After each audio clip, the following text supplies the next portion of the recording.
And when was it you studied with him in Florida? 52 years. And could you tell us a bit more about that? Was that your first time in the United States? Yeah, first time in the United States, and actually it was 52, right?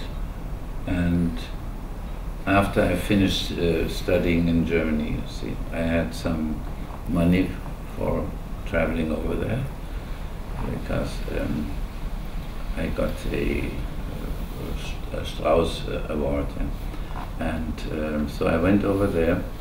And going to Florida in those days, he was in Florida, in Tallahassee, was still in the times when you, for instance, you couldn't sit beside the side from a black guy. You know.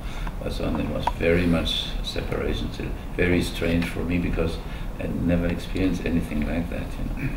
So and when I went down, he was a very friendly. I mean, I didn't know him, you know, and I met him once when I was about 9 years old, and then I met him again there, and actually a very friendly and a wonderful, real, very nice gentleman, and an amazing musician. You know, he could improvise anything. He could also play anything in any key, and he was really a wonderful, trained musician, and also tremendous, geniusly gifted. But the main thing which impressed me so much about him in those days was actually that, of course, being in Hungary, kind of a Richard Strauss plus Furtwängler, you know, he was really the king of all the people in Hungary, and then he had to leave because the Russians were short before taking Budapest, so he left, and he never complained, you know, because it was really pretty different in Florida, as you can imagine, too. And he didn't have very much money, but they were very nice people, and he actually loved his garden. He was, I mean, in those days he must have been, let me see, in his 70s already, 75, something like that.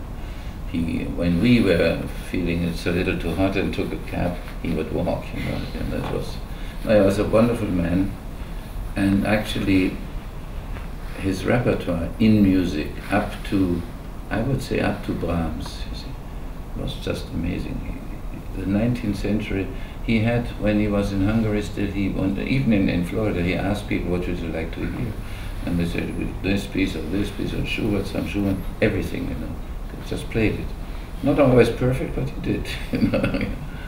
And when he came in the wrong key, which actually also happened, he looked at me, you know, twinkled at me and said, okay, I'll go back and improvise. Then it was again amazing.